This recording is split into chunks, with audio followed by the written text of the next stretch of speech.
What's up, guys? Tim Little, Matt Allen. Welcome back to Tactical Bassin, and welcome back to another episode of this year's Holiday Buyer's Guide series. Today's video, we are covering everything spinnerbaits.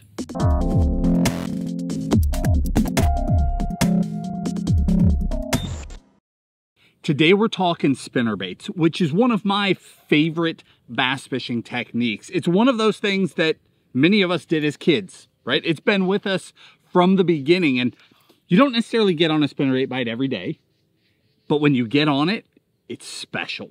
It's just one of those techniques that if you're a bass angler, you've got to know how to do it. I go out of my way to find spinnerbait bites. That's how much I enjoy it. It's just a kick. So today we've narrowed it down. I mean, this is just the spinnerbaits that I quickly grabbed out of my boat. It's not even the ones on the shelf, right? So we've narrowed it down to what, 7 spinnerbaits? We are not messing around today. These buyer's guides are designed to narrow things down to help you guys make really wise decisions, to help your family members around the holidays make wise decisions, as well as for you through Black Friday, or in this case, this year, Tackle Warehouse is not doing a Black Friday sale. They're doing a Black November sale, and we are in the middle of that right now. So we're helping you make wise decisions while these baits are on sale. Anything you want to add, or we'll just jump into it? Yeah, let's jump into it.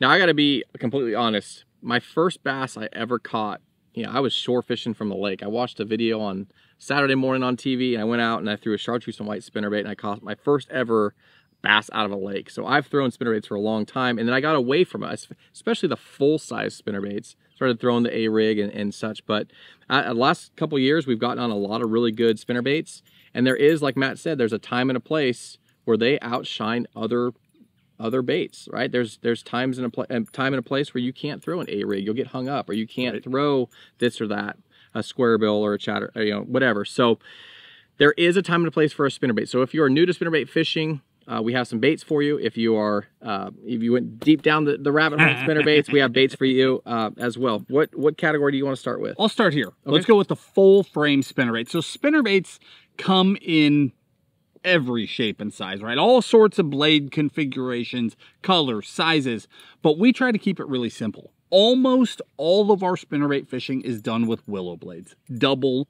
willows. There's like one brief moment in the spring where we'll even throw anything else. Everything else is double willows. For full size frames, I was able to nail it down to just these 2 baits. These are both made by Nichols. This is the Nichols Pulsator. The Pulsator has been around forever. It is one of the staple bass fishing baits. Within that Pulsator line, they come with all sorts of different blade styles. These glitter blades, and in the video description, we'll link everything that we're talking about today. We'll give you our favorite colors, favorite sizes for all of these. But within the Pulsator, you have these glitter blade options. And since I was a kid, these things have had my attention. There's just something about the way they look, the way they flash in the water. I don't know if they catch me better than they catch fish, but I mean, they catch fish. That spinnerbait has been a staple for as long as I can remember and remains to this day. Now, this one, Nichols launched last year, the Catalyst. Little bit different design here. Very similar to a Pulsator, but we've got a keeper, number 1, completely different way of doing their skirts. They're extremely durable. And then it's all these plated heads and blades. So gold plated, nickel plated. They're just very, very durable spinnerbaits. And again, you can tell really quickly for full frames, I mean, Nichols is sort of where it's at and has been for a really long time. So whether you like that old school vibe and those glitter blades, or you like that bold flash from, your coated blades or your dipped blades, those are awesome. I would keep it that simple. All right, so Matt talked about the full-size spinnerbaits. Now we're going to talk about, I'm going to say mid-size. Yeah. Not kind of more of a compact profile. Number one is going to be this guy right here. That is the Dirty Jigs Compact Spinnerbait. Now the benefit of going with the Dirty Jigs spinnerbait is you get the plethora of their skirt choices, right? We all know that they have a ton of amazing jig skirt colors. Tactical shad. Tactical shad being one of them. But on the other thing that makes this spinnerbait stand out is the hook in it. So it's a smaller hook, but it's not lighter wire. It's still a stout hook. So if you're a guy that's on a shad fishery, fishing shallow, and you're fishing around big fish, you know, 4 to 8 to 9 pounders, you don't have to worry about bending that hook out. But again, you get the skirt colors from Dirty Jigs, and then a nice stout, compact presentation. You just want me to run through these? Sure, yeah. Okay. Next up, we got this guy right here. This is the Shimano Swagey. Okay, what makes this spinnerbait, why we picked it out for just the 3 in this category, it's got a heavier main wire, and then through the swage, you can see they drop down to a lighter wire. So you guys know with that lighter wire, you get a lot more movement, a lot more vibration. So if you're on a fishery where you feel like you need a different vibration or more vibration, that guy right there is a great choice. And then last but not least, this guy right here, this is the Demiki TOT. Again, real compact size in this spinnerbait. Has some Flashabou or Mylar in the skirt, so it looks a little bit different in the water than some of these other skirts. But again, real thin blades, real good vibration, real good flash, but that is another great compact or mid-size spinnerbait. All right, 2 more spinnerbaits. It's that simple. These are what we would consider finesse spinnerbaits. Now, even the full frames, you will notice if you've thrown spinnerbaits for a long time, that even our full frames have pretty small blades on them. Like a 4 or 4.5 is day in and day out as big as we throw. There's a time and a place for those giant blades, but it's not often. And it's not a lot of places. That 4, 4.5, full size, you're set. Now, on the finesse end, we've got 2 here. From Megabass, we have the SV3, which I have found over the last couple years, that is the #1 spinnerbait that I fish with. That's just the one that I seem to reach for the most. You know, we kind of go through trends, right? You in and out of baits, and lately that has just been the one. And in fact, that IU color right there has been the one. That's the main one that I've thrown. Another one that I put tons of time in is this guy from War Eagle. This is the Screamin' Eagle. Now, War Eagle has a full range of spinnerbaits as well, but that one standout, that one that just shines above all the rest for me, is the Screamin' Eagle. So the Screamin' Eagle, much like that SV3, see how small these blades are compared to the weight of the spinnerbait. So like this, the War Eagle, they hide a lot of the weight here inside of the skirt, okay? So you can go to a full 3/4 ounce spinnerbait and still be a tiny frame with small blades. So there's 2 benefits to doing this. One is that they are finessier, right?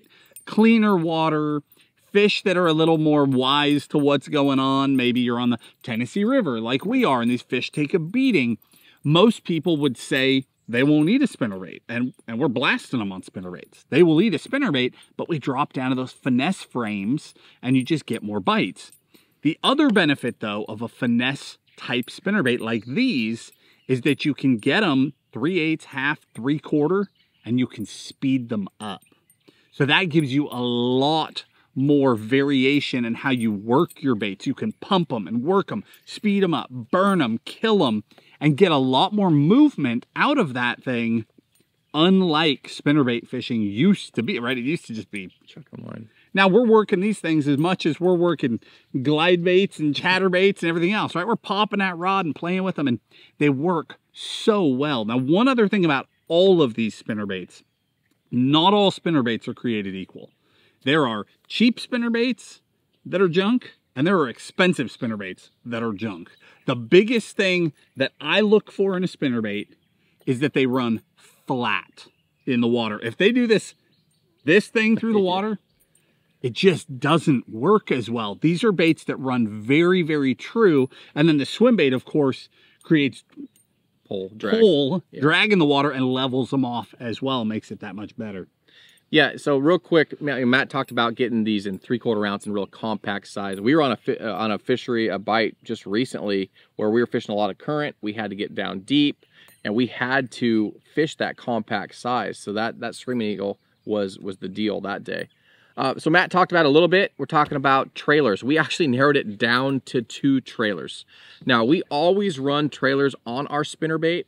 For the most part, we don't want those fish just hitting the blades, right? When you're fishing and you have a lot of flash, a lot of vibration, when you put that blade back there, it's farther back than the hook. It's bigger combined. It's bigger than the actual profile of the bait. So you want to add some profile to your spinnerbait. But also, like Matt said, it actually levels that thing out and has that thing swimming straight. So for the most part, we limit it to 2, basically. For your mid-sized spinnerbaits, we're going with the Largo shad.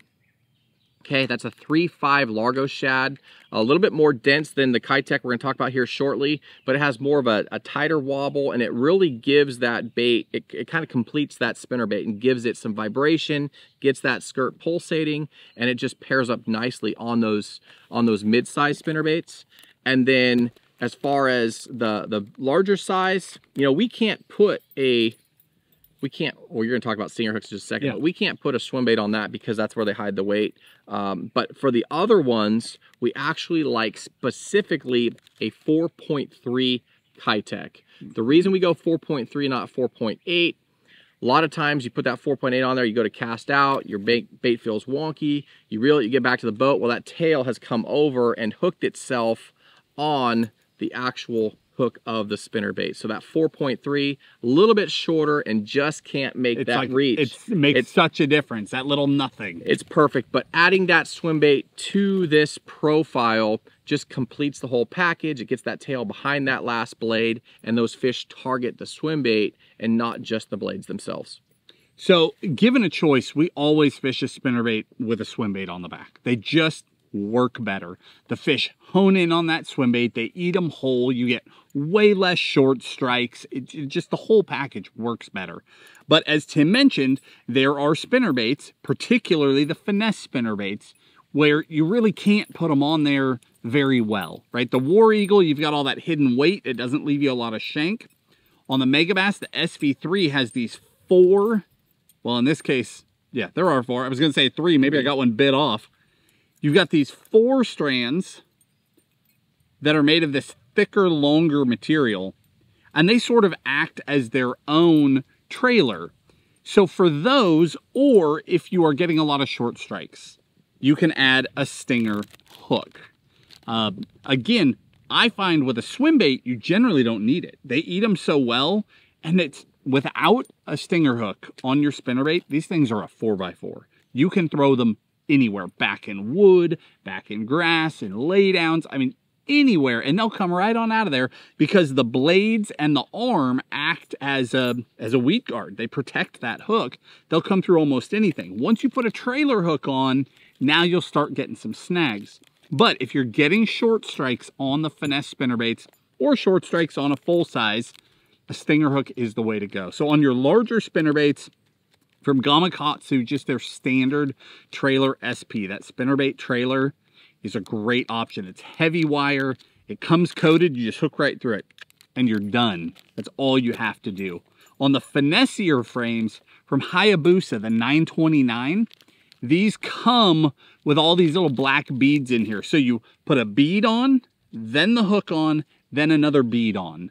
And it allows it to sort of float back there and not, because these little guys, especially in a 3/8 ounce, if that hook is off a little bit, it'll mess the whole spinnerbait up. But this allows them to just free float back there, and it doesn't hinder the action at all. Those are both really good options. Yeah, Matt talked a little bit about the actual speed and getting aggressive and getting reactive with a spinnerbait. One tip for you guys, if you are wanting to speed up or slow down the effective speed of your spinnerbait, you can actually bend that arm down to speed it up and pull it up to slow it down, depending on how fast or how slow you need to work that spinnerbait. Want to knock out rods? Yeah, and one last thing, storage. So I really do carry a lot of spinnerbaits all the time, right? It's like What do we have here? We got Dirties, imagine that, the compact. Nichols, glitter blades. Nichols, flashy blades. War Eagle, Screaming Eagle. Mega Bass, 3/4 ounce SV3s. Mega Bass, 1/2 ounce SV3s. Like, does that look familiar? Right, that came straight out of the boat from the bite we were on last week. This is the best way I have found to store my spinnerbaits. I used to use, you know, the big standard spinnerbait boxes, and they take up tons of room and it's wasted space. And the spinnerbaits are always in there banging around too. By going to these are by Busby. These are called fast flats, and this specific one is called a 1/2 large. That's so it's not too tall. The large is like up here. The 1/2 large is the deal. I can cram so many spinnerbaits in these by color, by brand if you're a psycho like I am, you know, by blade type. You can line them all up and then you're set. And I keep them on a shelf like that. And then when I'm ready to go fishing, I mean, I don't know where I got these rings, but I just grab a ring, clip through all of them. I toss this into my boat and they can be flopped everywhere, but you just grab that ring, pick them up, and you're set. That's the best way I've ever seen to store spinnerbaits. Now, as far as rods go, just like any other topic, you can go as far one way or the other as you want to go. You can go way down the rabbit hole, somewhere in the middle, or you can go the budget route.